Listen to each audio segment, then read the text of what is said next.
I do not believe that any of us have dreams that were not given to us for the purpose of accomplishing those particular dreams.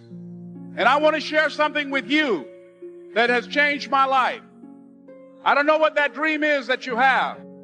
I don't care how far-fetched it might appear to be.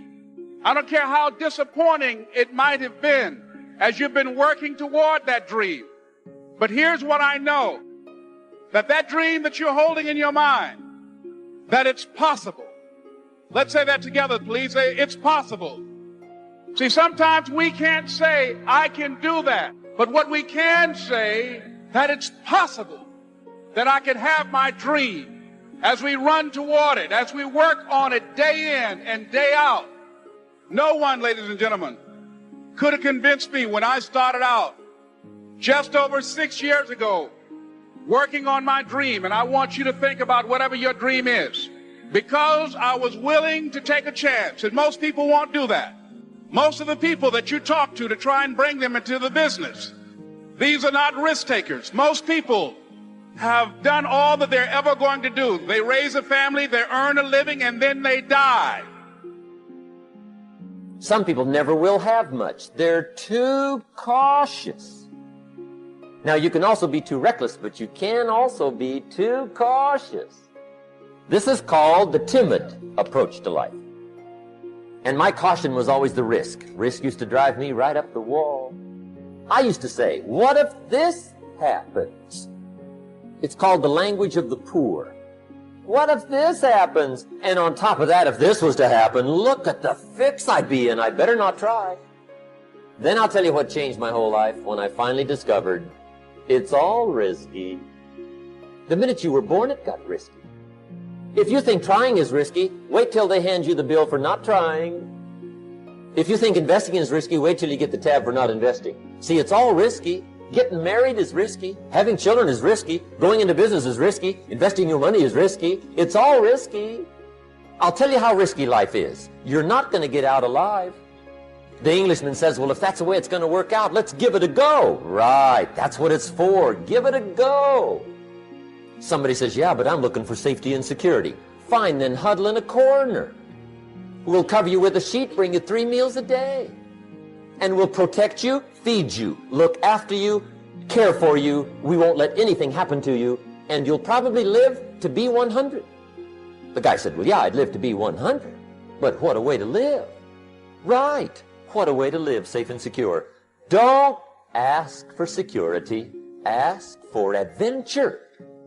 Better to live 30 years full of adventure than 100 years safe in the corner. And see, it's not important how long you live. What's important is how you live. But people who are running toward their dreams, life has a special kind of meaning. And here's what I will share with you, that in the process of working on your dreams, you are going to incur a lot of disappointment, a lot of failure, a lot of pain, a lot of setbacks, a lot of defeats. But in the process of doing that, you will discover some things about yourself that you don't know right now. What you will realize is that you have greatness within you. What you'll realize is that you're more powerful than you can ever begin to imagine. What you will realize is that you are greater than your circumstances, that you don't have to go through life being a victim. When I was in 5th grade, I was identified as EMR, labeled educable, mentally retarded, put back from the 5th grade into the 4th grade, and stayed in that category until I got out of high school. I don't have any college training, but I met a high school teacher who one day changed my life. I was waiting on another student, and when he came in, he said to me, young man, go to the board and write what I'm about to tell you. And I said, I can't do that, sir. And he said, why not? I said, I'm not one of your students. He said, it doesn't matter. Follow my directions now. I said, I can't do that, sir. He said, why not? I said, because I'm educable, mentally retarded. And he came from behind his desk and he looked at me. He said, don't ever say that again. Someone's opinion of you does not have to become your reality. And ladies and gentlemen, I started working on my dream. And most people don't work on their dreams. Why? For many years I didn't. One is because of fear. The fear of failure. What if things don't work out? And the fear of success. What if they do and I can't handle it? The other thing is that most people, ladies and gentlemen, they get comfortable. They stop growing. They stop working on themselves. They stop stretching. They stop pushing themselves. And they end up becoming very cynical about life. And they throw in the towel on themselves, on their families, and on their dreams. And the other thing is that most people don't feel worthy. What I'm doing now, I could have been doing years ago. But because I did not have a college education, because I didn't believe in myself, because I allowed other people's opinion of me to control my destiny, I didn't act on my ideas. So I applaud you for your dreaming, for your running toward your dream. I applaud you for believing in yourself, because that's what life is about. Stretching and challenging, looking for ways that you can begin to improve yourself.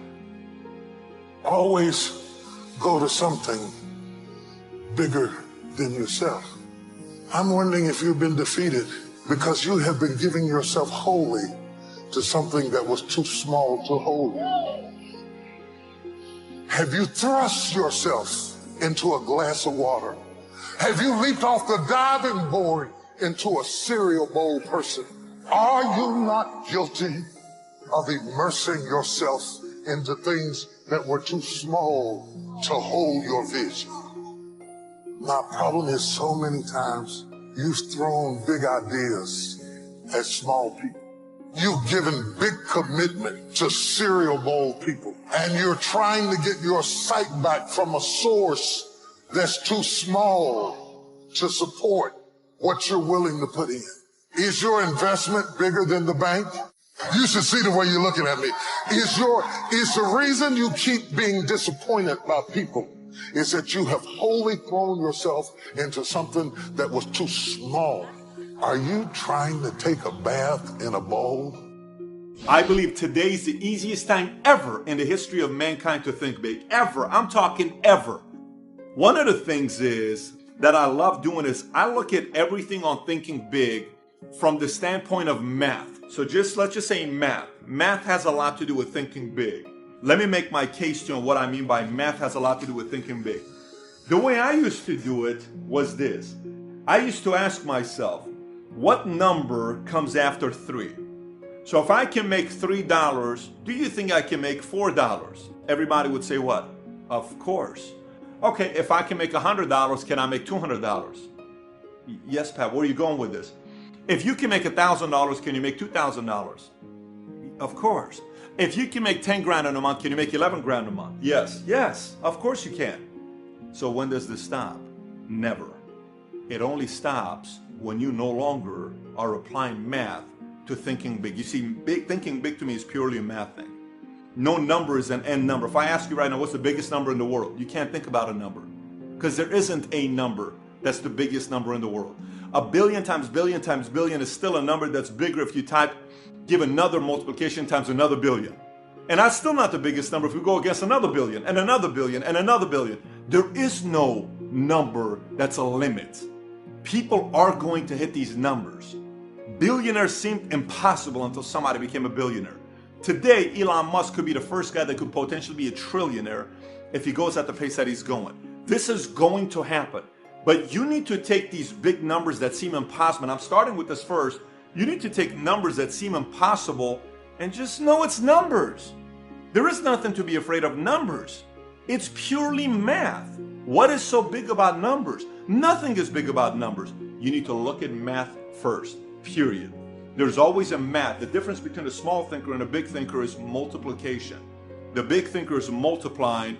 The small thinker is additioning. He's only adding. 2 plus 2 plus 2 plus 2 plus 2 is 12 or 10, whatever. If it's 5, it's 10. 2 times 2 times 2 times 2 times 2 is not 10. It's a lot more than that. It's multiplication, but it's math. Multiplication, addition, math. It's purely math. So start off with whatever you think seems absolutely big that you cannot do. Bring it down to a number. Look at it as a number that you haven't done yet. That's all it is. It's a number that you eventually need to do. So number one thing that I like to do is I look at everything as math. I bring it down, make it a smaller bite, then I know I can get the bigger bite, but I got to get a smaller bite now based on that.